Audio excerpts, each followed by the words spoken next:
ဟုတ်ကဲ့အားလုံးပဲမင်္ဂလာညချမ်းလေးပါခင်ဗျာကျွန်တော်တို့အခုရန်ကုန် School of Social Work YSSW ကနေပြီးတော့မကြသေးခင်မှာငလင်တန်သင့်မြန်မာနိုင်ငံမှာရှိတဲ့ကလေးများအတွက်ဘေးကင်းလုံခြုံတဲ့နေရာတွေပေါ့နော် child friendly space နေရာများဖန်တီးပေးဖို့ကူညီတောင်းထားတဲ့ကျွန်တော်တို့ campaign လေးတစ်ခုကိုစတင်ခဲ့တာဖြစ်ပါတယ်အဲ့တော့ကျွန်တော်တို့ဒီ campaign နဲ့ပတ်သက်ပြီးတော့နောက်ခံသမိုင်းကြောင်းလေးကိုကျွန်တော်ရန်ကုန် School of Social Work ရဲ့ founder ဖြစ်တဲ့ကျွန်တော်ကျော်စစ်နိုင်မှနေပြီးတော့အနေငယ်ရှင်းပြပေးသွားမှာဖြစ်ပါတယ်မြန်မာနိုင်ငံဒီစကိုင်းနဲ့မန္တလေးမြို့တို့အနီးမှာကျွန်တော်အခြေပြုလှုပ်ရှားခဲ့တဲ့ငလင်ဘေးဒဏ်ကြောင့်ပေါ့နော်ကျွန်တော်တို့ရဲ့ရဲရွာလူထုဟာတကယ်ကိုစိတ်ပိုင်းဆိုင်ရာရုပ်ပိုင်းဆိုင်ရာစီးပွားရေးနဲ့လူမှုရေးရမှာကြီးမားစွာထိခိုက်နေတာဖြစ်ပါတယ်အဲ့တော့မိသားစုတွေအင်ဂျီအသက်မွေးဝမ်းကြောင်းတွေနဲ့ပေါ့နော်တကယ်ကိုချစ်ရတဲ့သူတွေဆုံးရှုံးခဲ့တယ်ဆိုတာလဲဒါအားလုံးတွေ့ရှိနေရတာဖြစ်ပါတယ်ဒီလိုအခြေအနေမျိုးမှာကျွန်တော်တို့ကြည့်မယ်ဆိုလို့ရှိရင်လူပောင်ဖွဲ့စည်းတွင်းမှာအများဆုံးထိခိုက်အလွယ်ဆုံးဖြစ်ခံရပြီးတော့မကြာခဏလည်းမေးလျော့ခံရတဲ့သူတွေကတော့ကလေးသူငယ်တွေဖြစ်ပါတယ်ကျွန်တော်တို့အဆောက်အုံဘယ်နှခုပြိုကျသွားတယ်လဲအသက်ဘယ်နှချောင်းဆုံးရှုံးသွားတယ်လဲစတဲ့ဒီသတင်းချက်လက်တွေကိုကြည့်မယ်ဆိုလို့ရှိရင်လည်းကျွန်တော်တို့အသက်ဆုံးရှုံးသွားရတဲ့ဥယျာဉ်ထဲမှာကလေးဘယ်နှယောက်ပါဝင်နေတယ်လဲကလေးတွေဘယ်နှယောက်ပျောက်ဆုံးနေတယ်လဲနောက်ရွှေ့ပြောင်းနေရတယ်လဲကလေးတွေဘယ်နှယောက်ကမိဘမဲ့ဖြစ်လာပြီးတော့လမ်းပေါ်မှာရှင်သန်နေကြရလဲစတာတွေကိုလည်းအခုချိန်ထိကျွန်တော်တို့တိတိကျကျမသိရှိရသေးပါဘူး။ဒါကြောင့်မလို့ကြံရှိနေတဲ့ကာလအတွင်းမှာပေါ့နော်ဒီကလေးတွေရင်ဆိုင်နေရတဲ့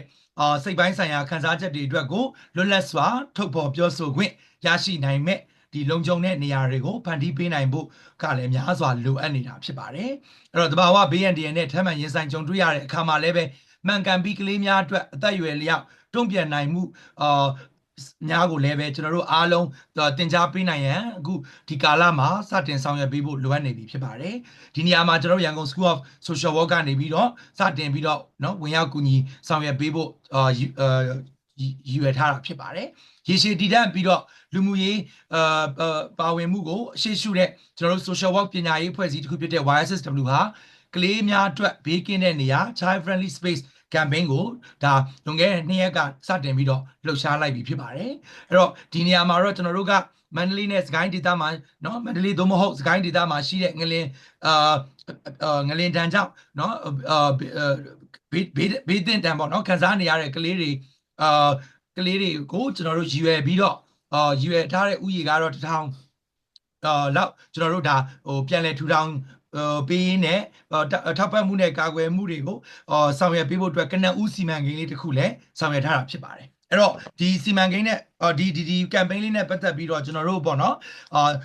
်ရှင်းပြပေးဖို့အတွက်အဓိကကြားတဲ့အချက်လက်တွေကိုအတူကျုံထုံနှုတ်ဆွေးနွေးပေးဖို့အတွက်ကျွန်တော်တို့ဒီမှာကျွန်တော်တို့ရန်ကုန် School of Social Work မှာရှိတဲ့ Child Specialist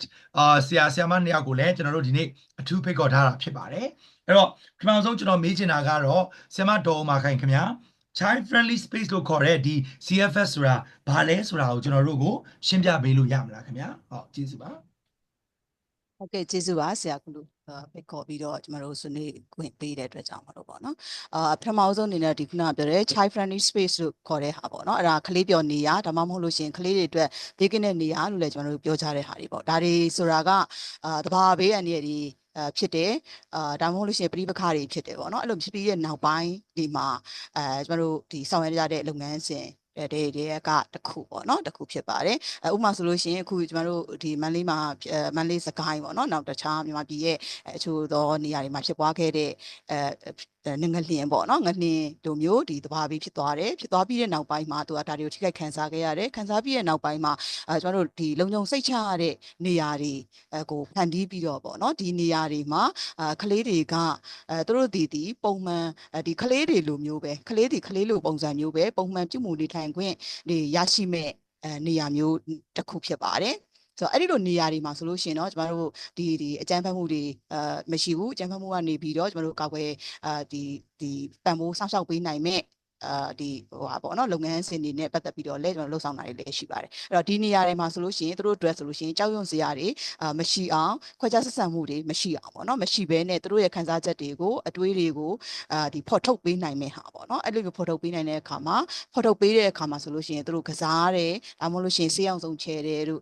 နောက်တချင်းတွေဆိုတယ်ပုံပြောတယ်စသဖြင့်ပေါ့နော်ဒီလိုမျိုးလုပ်ငန်းတွေအဲ့ဒါတွေကိုအတူလှုပ်ဆောင်ပြီးတော့တို့ရဲ့ခံစားချက်တွေကိုဖော်ပြခွင့် ရရှိတဲ့နေရာတစ်နေရာဖြစ်ပါတယ်အဲ့ဒီနေရာမှာကျွန်တော်တို့ဒီသူတို့ရဲ့ပြောတဲ့ဒီအတန်တွေဒီပြောတဲ့စကားတွေပေါ့နော်တေချာနားထောင်ပေးပြီးတော့ group design နဲ့ကာဝယ်ဆောက်ရှောက်မှုတွေပေးနေတဲ့နေရာလို့ကျွန်တော်တို့ကဟိုဒီအကြမ်းမြင်အဖြစ်ပေါ့နော်ဆိုကြပါတယ်ဟုတ်ကဲ့ပါကျေးဇူးတင်ပါတယ်ဟုတ်ကဲ့အဲ့ဒါဆိုကျွန်တော်ထပ်ပြီးတော့မေးချင်တာတော့ဆရာမျိုးမြင့်ထွန်းခင်ဗျကျွန်တော်တို့ဒီ child friendly space ပေါ့နော် CFS ကဘာကြောင့်ကျွန်တော်တို့လိုအပ်တာလဲဘာကြောင့်အရေးကြီးတာလဲဆိုတော့သူ့ရဲ့အရေးပါမှုလေးကိုလည်းကျွန်တော်တို့ရှင်းပြပေးပါအောင်ခင်ဗျဟုတ်ကဲ့ပါဆရာဟုတ်ကျေးဇူးများတင်ပါတယ်ကျွန်တော်လက်ရှိအခြေအနေရပါတော့ကျွန်တော်နိုင်ငံမှာကလေးသူငယ်ကိစ္စတွေဆိုရင်တခါအကျဉ်းကျွန်တော်တို့လွတ်သွားရှိကြတယ်ပေါ့နော်ဒါပေမဲ့ဒီမှာတော့ကျွန်တော်တို့ကဒီ 1SSW အနေနဲ့ကလည်းဒါကျွန်တော်တို့ကဒီ social work လူမျိုးလုပ်ငန်းပညာနဲ့ပတ်သက်တဲ့ဟာကိုကျွန်တော်ကအဓိကလုပ်တဲ့အခါမှာကလေးသူငယ်လည်းအဓိကပါဝင်ပတ်သက်တယ်ပေါ့ဘာကြောင့်ကျွန်တော်တို့ကဒါအရေးကြီးတာလဲပေါ့နော်ဆရာမဥမာခံဆွမ်းနာရှင်းပြတယ်လို့ဒီ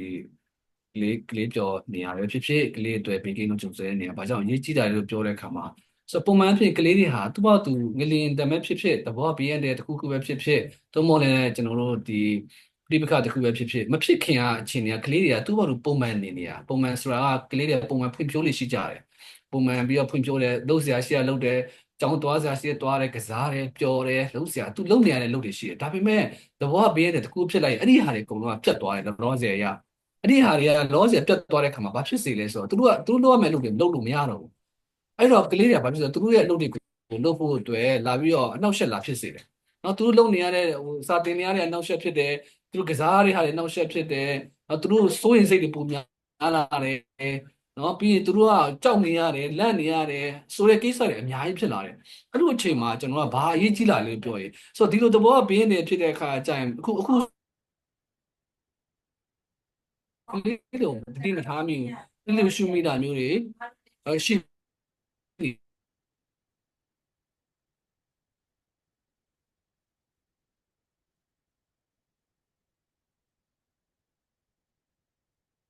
ဆရာဘက်က line လေးနည်းနည်းကြာသွားတယ်ထင်တယ်နော်ဟုတ်ကဲ့ဆရာဘက်က line လေးနည်းနည်းကြာသွားတဲ့အတွက်ဟုတ်ဟောဖြစ်ပါတယ် ဟယ်လိုဟုတ်ပြန်လာပါပြန်ပြောပါခင်ဗျာ sorry ဆိုတော့အဲ့လိုဖြစ်တဲ့အခါမှာကျွန်တော်ဘာကြောင့်လဲဆိုတော့ဒီဟာတွေကိုစင်ဆက်မပြတ်အဲ့ဒီလိုမျိုးဖြစ်သွားတဲ့ gap ပေါ့နော်ကျွန်တော်သူလုံနေရတဲ့လုံတွေ gap တွေကိုကျွန်တော်ဘာလုပ်ရလဲပြောတဲ့အခါကျွန်တော် structure activity ဆွမ်းနာဆက်မပြောစနစ်တကျကျွန်တော်ကလုပ်ပေးရတယ်သူကစားနေရတယ်ပိုကစားနိုင်အောင်ပြီး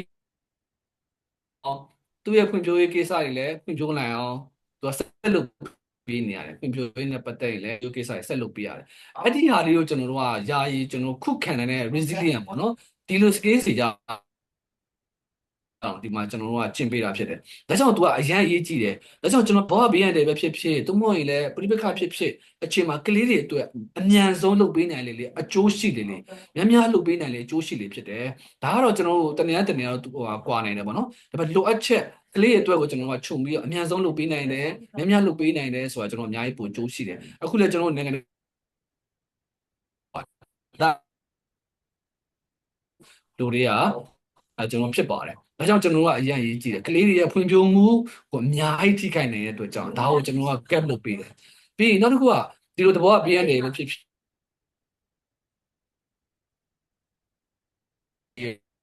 ှင်ဘာဖြစ်လဲလို့ပြောတဲ့ခါကျရင်နာ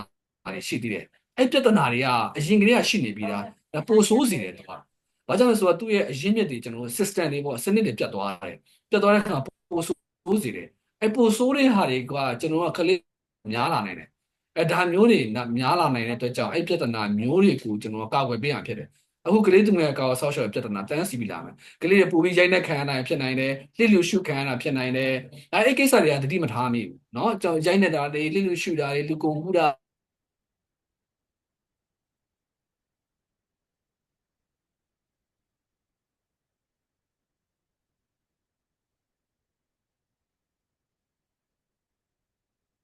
ဟုတ်ကဲ့ sorry ပါဆရာဘက်က line ကျသွားတယ်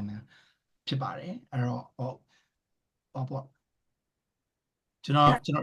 ဟုတ်ကဲ့ဆရာကြားလာမသိဘူးခင်ဗျာအဲ့ဒါ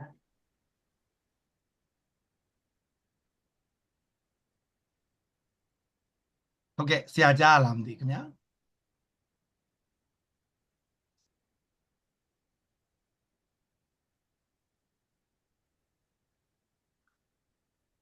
ဆရာမိုင်းခင်ဗျာကျွန်တော်လေး recording ခဏရက်ဟုတ်ဆရာဘယ်နာတိရောက်သွားလဲမသိဘူး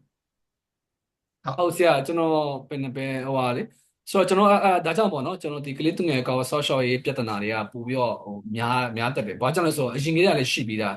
ဆိုတော့အခုကျွန်တော်တို့ကလေးသူငယ်ကောဆော့ရှော့ရေးပြဿနာမျိုးတွေကအရင်ကတည်းကရှိတယ်ပို့ဆိုးစေတယ်ဟို system တွေပြတ်သွားတာပေါ့နော်ပြီးတော့ social structure လို့ခေါ်တယ်အဲ့မှာလူမှုအခြေအနေကပြတ်သွားတယ်သူရနေတဲ့ရင်းမြစ်တွေကပြတ်သွားတယ်ဘယ်သူစီရမှလည်းမရလို့ဆွဲဟာမျိုးအဲ့ဒီချိန်ကျတော့ကလေးသူငယ်ကောဆော့ရှော့ပြဿနာတွေကထပ်များလာနေတယ်များလာတဲ့ခါကျကျွန်တော်ကဘာလုပ်ရလဲဆိုတော့ကျွန်တော်ရဲ့ဒီကလေးသူငယ်ကလေးပျော်ကြောင်းပေါ့နော်တုံးမလဲကျွန်တော်အရင်ကတုံးတာတော့ကျွန်တော်က child friend space ဆိုရင်းနှီးပျော်ရွှင်ကလေးများအစီအစဉ်ပေါ့နော်ကျွန်တော်အဲ့လိုပါတာပြင်ပြီးတုံးပါတယ်ဆိုတော့အဲ့လိုကြောင်းကနေကျွန်တော်ကကလေးတွေဘယ်ကလေးကခံနေရတာလဲဆိုတဲ့ဟာမျိုးကျွန်တော်လုပ်ပေးလို့ရနေတဲ့ဟာမျိုးအများကြီးရှိတယ်ဒါကြောင့်ဒါဟိုကျွန်တော်ကလေးသူငယ်ကောဆော့ရှော့ရဲ့စနစ်ကိုပြန်ပြီးတော့နိုင်ငံတော်ကလုပ်နေတဲ့စနစ်ပဲဖြစ်ဖြစ်လူမှုတိုင်ဝမ်မှာရှိနေတဲ့စနစ်ဖြစ်ပိုအားကောင်းအောင်ချိတ်ဆက်ဆောင်ရွက်ပေးတာဖြစ်တယ်လို့ကလေးတွေရဲ့ပုံမှန်ဖွံ့ဖြိုးရေးဖွံ့ဖြိုးမှုကိုသူကအထောက်ပံ့ဖြစ်စေတဲ့ဟာပို့ပြီးတော့သူ့ရဲ့ဖွံ့ဖြိုးမှုကိုနှောက်ယှက်မဖြစ်စေဘဲနဲ့ပို့ပြီးဆက်သွားနေတဲ့ဟာဒါမျိုးအတွက်ကိုအရန်အကျိုးရှိတယ်အဲကြောင့်ကျွန်တော်ကဒါအလေးပေးဆောင်ရွက်ဖို့လုပ်တယ်အခုနိုင်ငံတကာအဖွဲ့အစည်းတွေကလေးသူငယ်ကိုအထူးပြုတဲ့အဖွဲ့အစည်းတွေကုညီဆောင်ရွက်ပေးနေရတယ်အရန်ကြီးတင်တယ်ဆက်ပြီးတော့အဲ့ဒီအဖွဲ့အစည်းတွေပဲမဟုတ်တခြားတက်နိုင်တဲ့နေရာတွေအကုန်လုံးဝိုင်းလုံးမှာဖြစ်တယ်ဒါကြောင့်ကျွန်တော်တို့ဒီ YSSW เนาะ Yangon School of Social Work ကလည်းတထောင်တနေရာကနေကျွန်တော်ကုညီပေးဖို့ဆောင်ရွက်တာဖြစ်ပါတယ်ဒါကြောင့်ဒါအရန်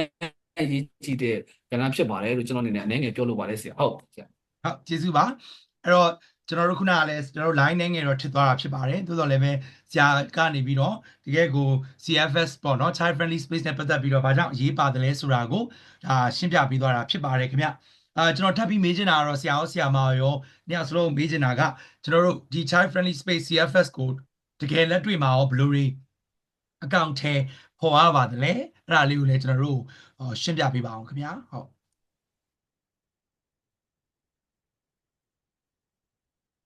်ကဲ့အဲ့ဆိုဆရာကျွန်တော်အရင်ပြောလိုက်မယ်နော်ဆရာဒီ CFS ဒီလုပ်တဲ့ဟာမှာတော့ရှေ့မှာတော့ကျွန်တော်ရှေ့မှာပြောသလိုမျိုးပဲပေါ့နော်အဓိကတော့ဒီ activities တွေလုပ်တယ်ပေါ့နော်အုပ်စုလိုက်တွေကစားတယ်ဒီပုံပြောတဲ့တခြင်းဒီဆိုနားထောင်တဲ့ရုပ်ပုံဆွဲတဲ့အစရှိတဲ့ဖြစ်ပေါ့နော်ဒီဟာတွေမှာပါဝင်သူတို့ကိုဒါပါဝင်ဆောင်ရွက်စေတယ်ဒီလိုပါဝင်ဆောင်ရွက်စေခြင်းဖြင့်သူတို့စိတ်ခံစားမှုတွေကိုပို့ပြီးပြန်ပြီးတော့ဟိုဖော်ပြလာနိုင်တယ်ပေါ့ပေါ်ပြလာတဲ့ဒီပြိုင်နယ်ထဲမှာပဲဒီစိတ်ဒဏ်ရာတွေကိုပြန်ပြီးတော့ဟိုကုစားပေးနိုင်မဲ့လုပ်ငန်းတွေနဲ့လုပ်ငန်းတွေနဲ့လည်းကျွန်တော်တို့ပြန်ပြီးတော့ချိတ်ဆက်ပေးရတဲ့ဟာမျိုးတွေလည်းပါလိမ့်မယ်အကယ်၍စိတ်ဒဏ်ရာပြင်းထန်တဲ့ကလေးတွေမှာပါခဲ့တယ်ဆိုလို့ရှိရင်ပေါ့နော်။နောက်ဒီအဲ့ဒီလိုမျိုးဒီ activities တွေမှာလှုပ်ဆောင်ရင်းနဲ့လည်းပြန်လဲကုစားတဲ့အခါကျလို့ရှိရင်တော့ तू ကတခြားသူတွေနဲ့ तू ကဆက်သွယ်ပြောဆိုမှုတွေကပြန်ပြီးကောင်းလာတဲ့အခါကျသူ့ရဲ့တိုးတက်ကောင်းမှုတွေပုံဖြစ်လာစေတယ်စိတ်ပူပန်မှုတွေကိုရှော့ချပေးနိုင်တဲ့လုပ်ငန်းတွေကိုဒီထည့်သွင်းပြီးတော့လှုပ်ဆောင်တယ်ပေါ့နော်ဒီဟာလုပ်တဲ့ဒါလုပ်ငန်းတွေလုပ်ကြတဲ့ activities တွေကိုပြောတဲ့ဟာပါနောက်တစ်ခုကျတော့ဘယ်လို activities ရှိအောင်လဲဆိုလို့ရှိရင်ဟိုတကိုယ်ရည်တန်ရှင်းရေးတို့နောက်ဘေးရန်နေရတွေနဲ့ပတ်သက်ပြီးဒီကောင်းစရာဥပမာဆိုလို့ရှိရင်ကျွန်တော်တို့တခုငလင်းဖြစ်တယ်ဆိုလို့ရှိရင်ဘယ်လိုပုံစံမျိုးတွေနဲ့ကျွန်တော်တို့ဒီဟိုဘယ်လိုလုံခြုံစိတ်ချတဲ့နေရာကိုဘယ်လိုသွားလဲဆရာမခင်ဗျအတန်လေးနည်းနည်းလေးတိုးနေတော့ကြဲကြဲလေးများပြောလို့ရမှာလားခင်ဗျအတန်တအားတိုးသွားဟုတ်ရလားမသိဆရာရပါပြီဟုတ်ကျေးဇူးပါဟုတ်ကဲ့ဆိုတော့အဲ့လိုမျိုးပေါ့နော်ဒီဘေးရနေတဲ့အကြောင်းဒီကောင်းစရာအစရှိတဲ့ပြနောက်တစ်ခါကျတော့ကလေးသူငယ်ရဲ့အခွင့်အရေးတွေအခွင့်အရေးတွေနောက်တစ်ခါကျတော့ဒါကလေးလက်ဒီမှာလဲရှိတဲ့တာဝန်ဝတ္တရားတွေအစရှိတဲ့ဒါတွေပေါ့နော်ဒါတွေနဲ့ပတ်သက်ပြီးတော့ဟိုကျွန်တော်တို့ဘဝတတတိမှတ်စရာတို့အစရှိတဲ့ဒါတွေကိုလည်းဒီကလေးသက်ရွယ်နဲ့ကိုက်ညီပြီးတော့ပြောစရာကောင်းတဲ့ပုံစံတွေနဲ့ပေါ့နော်တင်ကြားတဲ့နည်းတွေနဲ့တင်ကြားပေးတာတွေအတူတူတကွလှုပ်ဆောင်တာတွေရှိကြတယ်ပေါ့ရှိလေရှိထားရှိတယ်ဒါလှုပ်ဆောင်ကြတဲ့ဟိုအပိုင်းအဲ့လိုမျိုးတွေလှုပ်ဆောင်တဲ့အခါကျလို့ရှိရင်ရက်ရွာရဲ့ပူပေါင်းပါဝင်မှုကတော့တော်တော်လေးကိုအရေးကြီးပါတယ်ဟိုဒီရဲရွာခေါင်းဆောင်တွေအနေနဲ့ဆိုလို့ရှိရင်လည်းဘယ်လိုနေရာနေပြီးတော့ဟိုပါလို့ရမလဲပေါ့နော်ပါကြမလဲပေါ့ဆိုတော့ဟိုဒီအရေးကြီးပါတယ်ဒီရဲရွာခေါင်းဆောင်တွေအနေနဲ့ဆိုလို့ရှိရင်လည်းဒီမိဘတွေကိုတိလာအောင်ပေါ့နော်နောက်တစ်ခါကျတော့ဘယ်လိုနေရာတွေကသူတို့ဒီကလစ်ပြောနေရာအတွက်ဆိုလို့ရှိရင်အဆင်ပြေလို့ဆောင်ရွက်လို့ရတယ်ဆိုတာတွေကိုသူတို့ပို့ပြီးတော့ဟိုသိပါတယ်ပို့ပြီးတော့လည်းကျွန်တော်တို့ချိတ်ဆက်ပြီးတော့လှုပ်ဆောင်ပေးလို့ရတယ်ပေါ့နော်ဒါတွေပါတယ်နောက်တစ်ခါကျတော့ဒီမိဘတွေဆိုလို့ရှိရင်လည်းဒီမှာကလစ်ပြောနေရာတွေရှိတဲ့ဆိုတဲ့ဟာကိုပေါ့နော်သတင်းစကားတွေဟိုပါပေး တယ်ပြောပြပြီးတယ်ပေါ့နော်ဒီဟာလေးတစ်ခုရှိတယ်နောက်ဒီကလေးမိဘတွေပေါ့ကလေးရွာထဲမှာရှိတဲ့ကလေးမိဘတွေအနေနဲ့ဒါမှမဟုတ်လို့ရှိရင်ကလေးတွေကိုတူတူဆန်းဆန်းပေးနေတဲ့သူတွေအနေနဲ့ဆိုလို့ရှိရင်လည်းဒီအကြောင်းအရာတွေကိုသိရှိပြီးတော့ကလေးပြောနေရာတွေကဘယ်လိုမျိုးခုနဆရာမျိုးပြောသွားသလိုမျိုးပေါ့နော်ဘာကြောင့်ဒါတွေဒီလိုအပ်တယ်လဲဒီလိုနေရာတွေကိုကလေးတွေကိုဒီဝင်ရောက်ပါဝင်စေတဲ့အခါကျလို့ရှိရင်ဘယ်လိုအကျိုးကျေးဇူးရရဲဆိုတာပိုသိလာတဲ့အခါကျလို့ရှိရင်ကလေးတွေကိုပို့ပြီးတော့လွတ်ပြီးတဲ့ဟာပေါ့နော်ပူပေါင်းပါဝင်စေတဲ့ဟာမျိုးတွေရှိပါတယ်နောက်တစ်ခုကျတော့ဒီရွာတွင်းမှာရှိတဲ့စေတနာဝန်ထမ်းတွေပိုင်းပေါ့စေတနာဝန်ထမ်းတွေဆိုလို့ရှိရင်လည်းဒီနေရာတွေနဲ့ပတ်သက်ပြီးတော့ပို့ပြီးတော့တင်ယူရတယ်နောက်တစ်ခုအဲ့ဒီမှာဆိုလို့ရှိရင်ဒီကလေးသူငယ်တွေနဲ့ပတ်သက်တဲ့ဒီအခွင့်အရေးတွေကလေးသူတွေနဲ့ပတ်သက်တဲ့ဒီဖွံ့ဖြိုးတိုးတက်မှုတွေနဲ့ပတ်သက်တဲ့ဟာတွေနောက်ပြီးတော့ဘယ်လိုမျိုးတွေနဲ့ဒီကာကွယ်ဆောက်ရှောက်ပြီးလို့ရလဲဆိုတဲ့ဟာမျိုးတွေပေါ့နော်ဒါတွေကိုပို့ပြီးတော့နားလည်လာပြီးတော့အတူတကွပူးပေါင်းခြင်းဖြင့်ပေါ့နော်ဒါတွေနားလည်လာတယ်နောက်တစ်ခါဒီနေရာတွေကိုသူတို့ဝင်ပြီးတော့ဒီလာရောက်ပဲကျွန်တော်တို့ ਨੇ ပူးပေါင်းဆောင်ရွက်လိုက်တဲ့ဒီ CFS လုပ်တဲ့သူတွေနဲ့ပူးပေါင်းဆောင်ရွက်လိုက်တဲ့ဆိုတဲ့အခါမှာကလေးတွေအနေနဲ့ဒီလုပ်ငန်းစဉ်တွေမှာလည်းပုံမလုံခြုံစိတ်ချစွာနဲ့ပါဝင်စေနိုင်တဲ့ဟာတွေဖြစ်တယ်ပေါ့နော်အဲ့အတွက်ကြောင့်မလို့ဒါကလေးပြောနေရတွေအောင်မြင်စွာနဲ့ဖန်တီးပေးနိုင်ဖို့ဆိုတဲ့ဟာကဒီ community ပေါ့နော်ရွာရဲ့ပါဝင်မှုတွေကအများကြီးအရေးကြီးပါတယ်ဆိုတာကိုကျွန်မဒီနေရာမှာလေးအဓိကထားပြီးတော့ပြောချင်ပါတယ်ရှင်ဟုတ်ကျေးဇူးပါခင်ဗျဆရာမျိုးမြင့်ထွန်းကကျွန်တော်တို့ထပ်ပြီးတော့ဒီ CFS ကိုဘယ်လိုလေးတွေလက်တွေ့မှာကောင်းတယ်ဖော်ရတယ်ဆိုတာကိုထပ်မံဖြစ်ဆက်ပြီးတော့ပြောပြပါအောင်ခင်ဗျဆွေးနွေးပြပါအောင်ကျေးဇူးပါဟုတ်ကျေးဇူးပါဆရာဟုတ်ဆရာမဆွမ်းနာပြောတဲ့အထက်မှာပေါ့နော်ကျွန်တော်နည်းနည်းထပ်ပြီးတော့ဖြစ်ဆွဲတဲ့ဟာပေါ့သူနံပါတ်1ကဆွမ်းနာကလေးတွေကိုယ်တိုင်ကကျွန်တော် activity ဝင်ပါတဲ့ဟာပေါ့နော်ကလေးတွေခွင့်ရရှိတဲ့ဆိုတော့ကလေးတွေတည်သွားမယ်ဆွမ်းနာဆွမ်းမပြောကလေးတွေကဆောက်ရှောက်တဲ့စွမ်းရည်တွေတက်လာမယ်ကလေးတွေကိုယ်တိုင်မပါပြီးတော့ကျွန်တော်တို့အမိသားစုပေါ့အမေတွေအဖေတွေကလည်းသူ့ကလေးကိုဘယ်လိုပြုဆောက်ရှောက်အောင်မလဲဆိုတဲ့ကိစ္စကလေးကိုကျွန်တော်အပြုသဘောဆောင်တဲ့ဘယ်လိုထိန်းကျောင်းအောင်မလဲဆိုတဲ့ကိစ္စပေါ့နော်ဒါမျိုးတွေကျွန်တော်သိသွားတဲ့အခါကျရင်ကလေးတွေမှာခွင့်ရရှိတယ်ပြီးတော့ဘောဆောင်ထင်းကြောင်းရမယ်ဆိုတာနားလည်တယ်ဆိုရင်ရက်ရွာကလည်းသိသွားပြီဒါပေမဲ့ရက်ရွာဘာအကျိုးရှိသွားမလဲဆိုတော့ဒါကအခုပဲလုပ်တာမဟုတ်နောက်ဒီချိန်ကျရင်ဒါမှမဟုတ်ထပ်ဖြစ်လာရင်ကိုယ့်အကူဘယ်လိုလုပ်ရမလဲဆိုတော့သိသွားမယ်ဒါကကျွန်တော်တို့ကချိုတင်ကောက်ဝေးအတွက်တွေမကောက်နောက်ချိန်ကျရင်ကိုယ့်အကူပြန်လုပ်သွားနိုင်မယ်ဘယ်ဖွဲ့စည်းလာခြင်းမလားခြင်းတွေမဟုတ်ပဲနဲ့ကိုယ့်ရဲ့ရက်ရွာမှာကိုယ့်ကလေးတွေကိုဘယ်လိုလုပ်ပေးရမလဲဆိုတော့သူတခါတည်းတပါးတည်းသိသွားမယ်ဒါမှမဟုတ်သူတို့ဝင်ပါလို့ရတဲ့ဟာပေါ့နော်ဆိုတော့နောက်တစ်ခုကကျွန်တော်တို့ကဒီ CFS လို့ပြောတယ်ကလေးပြောနေရနေကလေးသူများကောက်ဆောက်ရှော့ပြဿနာတွေဖြစ်လာပြီဆိုရင်ကလေးတွေကိုယ်တိုင်ပြင်မိပါတယ်ကိုယ်တိုင်ပြင်ချက်ရွာကတာဝန်ရှိတဲ့ကိုယ်တိုင်ဘယ်လိုချိတ်ဆက်ဆောင်ရွက်သွားမလဲကိုယ့်ရွာအတွင်းမှာကလေးသူများကောက်ဆောက်ရှော့စနစ်ပေါ့နော်ပိုအကောင်ဘယ်လိုဆောင်ရွက်ရမလဲဆိုရယ်ခွင့်လန်းတွေအများကြီးပါဝင်ပတ်သက်လို့ရပါတယ်နောက်တစ်ခုကကျွန်တော်တချို့ဟာတွေကတော့ဒီရက်ရွာအတွင်းကမဖြစ်ရှင်းတဲ့ဟာတွေဝန်ဆောင်မှုတွေလိုတာရှိပါတယ်ဥပမာပြင်ကျွန်တော်ဒီကလေးနဲ့ပတ်သက်ပြီးတော့စိတ်ပိုင်းဆိုင်ကျန်းမာရေးထုခုเนาะစိတ်ကျန်းမာရေးနဲ့ပတ်သက်ပြီးလိုတဲ့ရှိနိုင်တယ်။သို့မဟုတ်တခြားတော့အကူအညီပေးတာဥပဒေရေးရာဖြစ်နိုင်တယ်။တို့တချို့ကျတော့လည်းဆွမ်းနာလို့ social service လို့ခေါ်တယ်လူမှုရေးရာဝန်ဆောင်မှုတွေလိုတာဖြစ်နိုင်တယ်။အဲဒီခါကျရင်ကျွန်တော်တို့ဒါနဲ့ပတ်သက်ပြီးတော့ဆောင်ရွက်ပေးနေတာဖွဲ့စည်းတွေရှိပါတယ်။အဲ့ဒီဖွဲ့စည်းနေကျွန်တော်တို့နိုင်ငံတကာဖွဲ့စည်းဖြစ်နိုင်တယ်เนาะရက်ရွာဖွဲ့စည်းတွေဖြစ်နိုင်တယ်ပြည်တွင်းအဖွဲ့အစည်းတွေဖြစ်နိုင်တယ်ကုလသမဂ္ဂအဖွဲ့အစည်းဖြစ်နိုင်တယ်ဌာနဆိုင်ရာတွေဖြစ်နိုင်တယ်သူတို့စီကနေယူရမယ့်ဝန်ဆောင်မှုတွေနဲ့ပတ်သက်တဲ့ဟာတွေကိုလည်းကျွန်တော်ချိတ်ဆက်ဆောင်ရွက်တာမျိုးကျွန်တော်လိုပါတယ်ဆိုတော့ကျွန်တော်တို့ကဒီကလေးလို့ပြောလိုက်ရင်ကလေးတယောက်ပဲမဟုတ်သူရဲ့မိသားစုသူရဲ့ရွာပြီးနိုင်ငံတကာအဖွဲ့အစည်းဒါတွေနဲ့အကုန်လုံးပတ်သက်ဆောင်ရွက်ရတာမျိုးကျွန်တော်လိုပါတယ်ကလေးကိစ္စအဲ့မှာတော့ quest ဖြည့်ရှင်းလို့ရတဲ့ကိစ္စတွေမဟုတ်ပါဘူးဆိုတော့အဲ့လိုမျိုးပုံပုံဆောင်လို့ရတယ်ဆိုတဲ့ဟာကိုကျွန်တော်တတိပြုဖို့လိုပါတယ်ဒါကြောင့်ကျွန်တော်ကလေးကိစ္စကိုပြောရင်တေဦးတယောက်တည်းကောင်းလို့ရတဲ့ကိစ္စမဟုတ်ပါဘူးเนาะကျွန်တော်ကသူ့ရဲ့ sector လိုက်ပေါ့ဒီမှာတခုတတိပြုဖို့ချက်ကကျွန်တော်အမြင်နဲ့မေးတဲ့ကိစ္စတခုက private sector ပါနော် private sector ဆိုတာကျွန်တော်ပြောတာ business ပေါ့နော်စီးပွားရေးလုပ်တဲ့လူသူတို့လည်းအရေးကြီးတယ်။ဘာကြောင့်လဲလို့ပြောတဲ့အခါမှာသူတို့ကလည်းဒါအောင်နားနေတဲ့အခါမှာသူတို့ပတ်မှုကူညီပေးတဲ့ဟာဘယ်မှာပတ်မှုကူညီပေးရမလဲဆိုတော့သူတို့ပို့သဘောပေါက်လာတယ်။သူတို့ရဲ့ပါဝင်ပတ်သက်မှုကလည်းအရေးကြီးပါတယ်။ဆိုတော့ကျွန်တော်ကဘက်ဆောင်ပါဝင်ဆောင်ရွက်ပေးဖို့ကဏ္ဍလည်းအရေးကြီးတယ်ဆိုတော့ကျွန်တော်အနေနဲ့ဖြစ်ဆွဲပြောချင်ပါတယ်လို့ဟုတ်ဆရာဟုတ်ပါပါဆရာဟုတ်ကျေးဇူးတင်ပါတယ်တကယ်ကိုပေါ့နော်ကလေးပြောရဒီ child friendly space နေရာကိုဖန်တီးတဲ့အခါမှာဘက်ပေါင်းစုံပေါ့နော်ကဏ္ဍပေါင်းစုံကနေပါဝင်ပေးဖို့အရေးကြီးတယ်ဆိုတာကိုလည်းမိမောင်းထိုးပြသွားတဲ့အတွက်ကျေးဇူးအများကြီးတင်ပါတယ်အဲ့တော့နောက်ဆုံးအနေနဲ့ပေါ့နော်ကျွန်တော်တို့ဖိတ်ခေါ်ချင်တာကတော့ဒီလိုအခုလိုအများကြီးကြီးတဲ့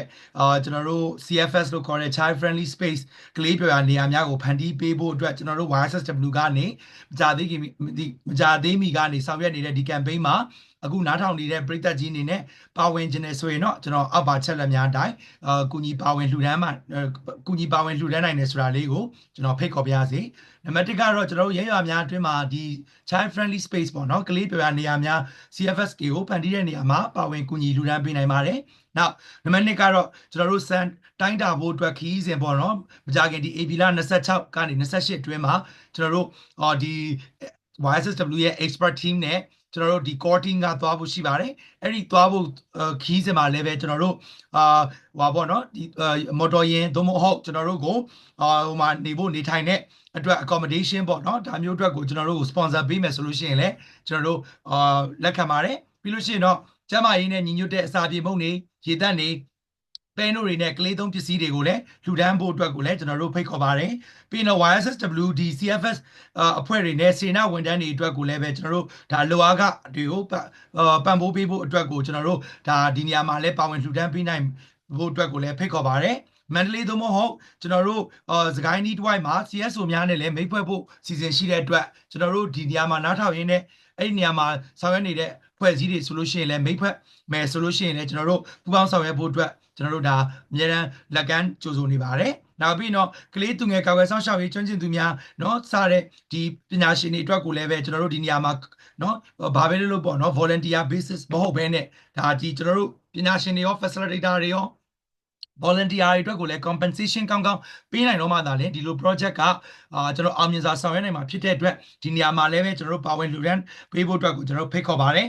နောက်တစ်ခုကတော့ကျွန်တော်တို့အရေးကြီးဆုံးကတော့ဒီဟိုအထွေထွေသုံးစိတ်တွေပေါ့နော်ဒီကျွန်တော်တို့တကယ်ကိုအောင်မြင်ဖို့အတွက်ဆိုလို့ရှိရင်ကလေးတွေအတွက်ကိုကျွန်တော်တို့ဟိုကလေးတွေဒီကလေးပြောရနေရာတွေမှာအသုံးပြုမဲ့ဟလာတင်ထောက်ကူပစ္စည်းတွေပေါ့နော်စတဲ့ crayons နောက်ပြီးတော့တကယ်ကိုအခြားသောပေါ့နော်ဒီကလေးတွေအတွက်ကိုအသုံးပြုမဲ့ပစ္စည်းတွေအတွက်ကို